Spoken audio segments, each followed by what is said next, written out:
ओम नमो भगवते वासुदेवाय नमो नमस्कार बंधुगण आपण मानकु आम यूट्यूब चैनल को स्वागत। बंधुगण आज भिडियो आम आपण मानकु कहबाकू जाउछु 7 और 8 तारिखर दिनटी आपणकर किपरि साब्यस्त हेबो ता सहित केउ प्रकार दिन को आपण प्लानिंग करिवे ए दिन आपणकर किपरि कटिबो एहा सहित जदि कहबा केउ सबु जिनिस रे आपणकु फायदा हेबो केउ सबु जिनिस रे आपणकु सावधानता अवलंबन करबाकू पड़िबो आपणकर लव लाइफ किपरि रहिबो क्यारियर किपरि रहिबो बिजनेस आउ व्यापार किपरि रहिबो ता सहित स्वास्थ्यर महत्वपूर्ण इनफॉरमेशन मध्य आमे आपण मानकु भिडियो रे देबो आ भिडियो शेष रे आमे आपण मानकु किछि उपाय विषय मध्य कहिबो जहा द्वारा आपण ए 2 दिन को आहुरी अधिक शुभ और मंगलदायक साब्यस्त करि परिबे।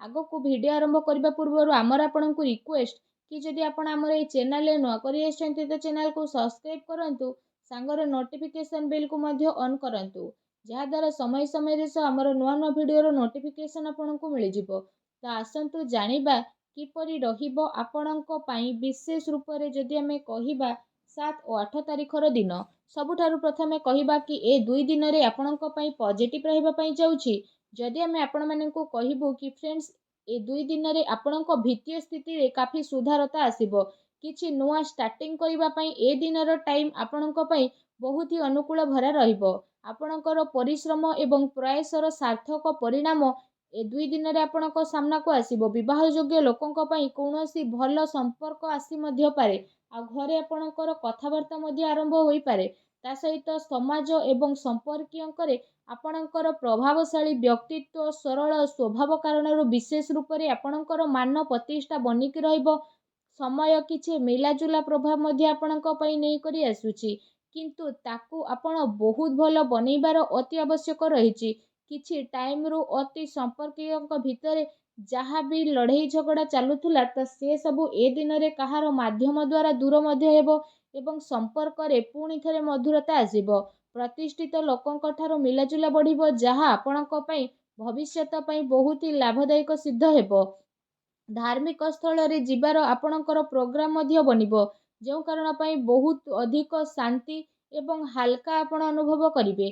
घरे सुख सुविधा संबंधित वस्तुर किणाकिणी मध्य हेबो ता सहित कौनसी दामी उपहार मध्य आपणकु मिली पारे। विद्यार्थी वर्गंकु निजर चाकरी संबंधित कौनसी क्षेत्र रे इंटरव्यू रे सफलतार विशेष रूप रे जोग बनुछि सेथि पई पूरा परिश्रमर सह निज कार्य उपरे फोकस देखांतु। निजर सिद्धांत द्वारा कौनसी प्रकार समझौता आपण आदौ करंतु नाही। प्रभावशाली एवं प्रतिभावान व्यक्तिंक सहित अधिक टाइम व्यतीत करंतु एहा द्वारा आपणकर आत्मबल एवं आत्मविश्वास रे वृद्धि हेबो तथा नकारात्मक विचार मध्य आपणकर दूर हेबो। भाग्य ठारू अधिक आपण आपणकर कर्म उपरे विश्वास रखंतु दिन आपणक पई बहुत ही भलो रहिबो। ता सहित आसंतु जानिबा ए दिन रे आपणक पई कोन नेगेटिव रहिबो। फ्रेंड्स कौनसी पारिवारिक कथावार्ता को नहीं भाई भौणी भितर लड़ाई झगड़ा होई पारे। घरर वृद्ध लोकंकर कथा द्वारा आपणक संबंध को खराब हेबा ठारू बंचेकी रखंतु। विद्यार्थी वर्ग माने आपणकु नुकसान मध्य पारंती सेति पई सावधान रहंतु। घरर कौनसी वृद्ध लोकंकर स्वास्थ्य को नहीं मध्य आपणकर चिंता रहिबो डॉक्टरଙ୍କ पाखकु मध्य आपणकु जीवाकू पड़ी पारे। एहा सहित आपणको आपणकर स्वभाव रे इगो को खत्म करबा पई पड़िबो जहा द्वारा प्रॉब्लम सब शीघ्र ही सुधुरी जिवो। हेति पई कोनोसी भी योजना उपरे कार्य करिबा पूर्वरु ता उपरे बहुत भलो भाबरे आपण विचार अवश्य करंतु।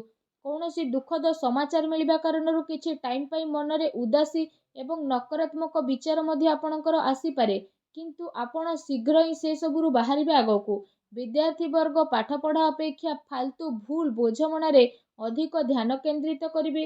निजर महत्वपूर्ण कागज कारबाई को बहुत ही अधिक संभाळिकी रखिबे काहेकि ना जदि से सबु हजे जीव मिलिबा बहुत कष्टकर हेबो। घरर छोट मोट कथारे अकारण रे चिंता उत्पन्न हेबो सेथि पई अधिक क्रोध करिबा ठारू दूरी रुहंतु। सामाजिक गतिविधि रे अधिक ध्यान न देकी किछि अति संपर्कित लोक माने आपणको ऊपर नाराज होई पारंती तो से सब ऊपर ध्यान न देकी आपण निजर कर्म ऊपर ध्यान दियंतु। घरर वरिष्ठ लोकंकर मान सम्मान अवश्य बनिकी रखंतु। आसंतु जानिबा ए दिन रे आपणकर लव लाइफ किपरि रहिबो। जीवन साथींकर भावनार आपण सम्मान करंतु एहा द्वारा संबंध आहुरी अधिक मजबूत रहिबो। ପ୍ରେମ ସମ୍ବନ୍ଧ ମର୍ୟାଦାପୂର୍ଣ୍ଣ ରହିବ।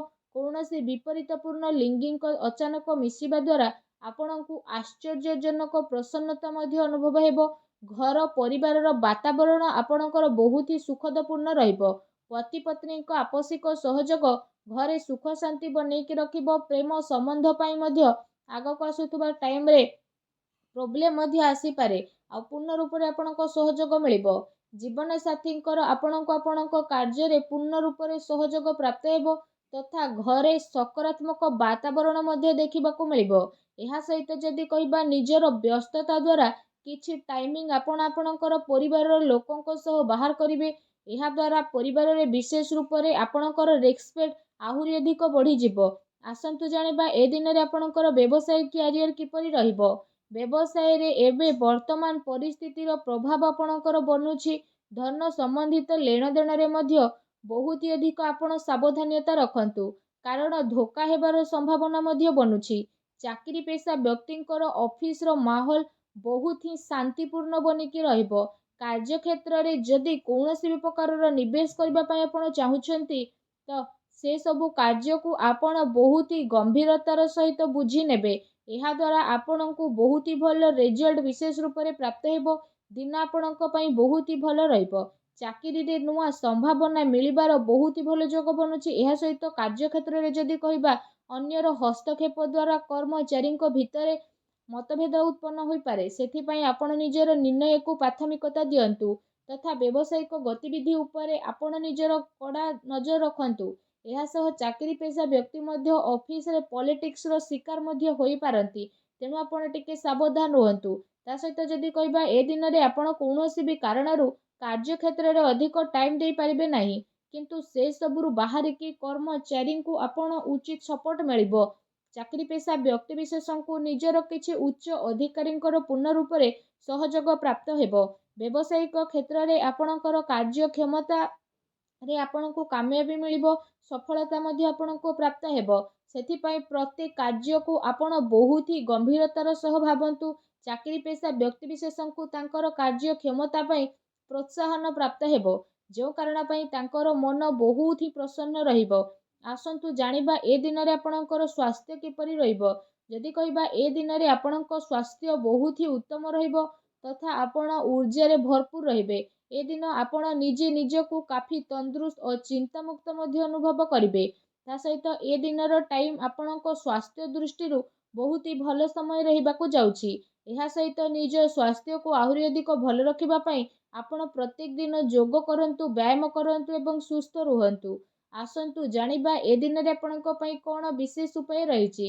ଏ ଦିନରେ ଆପଣ ସ୍ନାନ ଆଦି ବିଶେଷ ଭାବରେ କରିସାରିବା ପରେ 7ଟି କନ୍ୟାଙ୍କୁ ଘରକୁ ଡାକିକି ପ୍ରସାଦ ସ୍ୱରୂପ ବିଶେଷ ରୂପରେ ତାଙ୍କୁ କ୍ଷୀରି ଖୁଆନ୍ତୁ ତଥା ତାଙ୍କୁ ଦକ୍ଷିଣାରେ ବିଶେଷ ରୂପରେ କିଛି ଏପରି ହଳଦିଆ ରଙ୍ଗର ବସ୍ତ୍ର ଦେଇକି ବିଦା କରନ୍ତୁ। ଏପରି କରିବା ଦ୍ୱାରା ହିଁ ମା ଲକ୍ଷ୍ମୀ ବହୁତ ଶୀଘ୍ର ପ୍ରସନ୍ନ ହେବେ ଏବଂ ଆପଣଙ୍କର ସମସ୍ତ କଷ୍ଟକୁ ଦୂର କରିବେ। ଯାହା ବି ଆପଣଙ୍କ ଜୀବନରେ ପ୍ରୋବ୍ଲେମ ଚାଲୁଥିଲା ସବୁ ପ୍ରୋବ୍ଲେମକୁ ଅନ୍ତ କରିବେ, ଆଉ ଆପଣଙ୍କୁ ଶୀଘ୍ର ହିଁ ଶୁଭ ଫଳର ପ୍ରାପ୍ତି କରିବେ। ଆଉ ଆପଣଙ୍କର ସବୁ କାର୍ଯ୍ୟ ମା ଲକ୍ଷ୍ମୀଙ୍କ ଆଶୀର୍ବାଦରୁ ବହୁତ ହି ଆସାନୀରେ ମଧ୍ୟ ବନିଯିବ। ମା ଲକ୍ଷ୍ମୀଙ୍କ ଆଶୀର୍ବାଦ ଆପଣଙ୍କୁ ପ୍ରାପ୍ତ ହେଉ। ସଚ୍ଚା ଦିଲରେ କମେଣ୍ଟ ବକ୍ସରେ ଜୟ ମା ଲକ୍ଷ୍ମୀ ଅବଶ୍ୟ ଲେଖନ୍ତୁ ଏବଂ ଭିଡ଼ିଓକୁ ଲାଇକ୍ କରିବା ପାଇଁ ଆଦୌ ବି ଭୁଲନ୍ତୁ ନାହିଁ। ଧନ୍ୟବାଦ।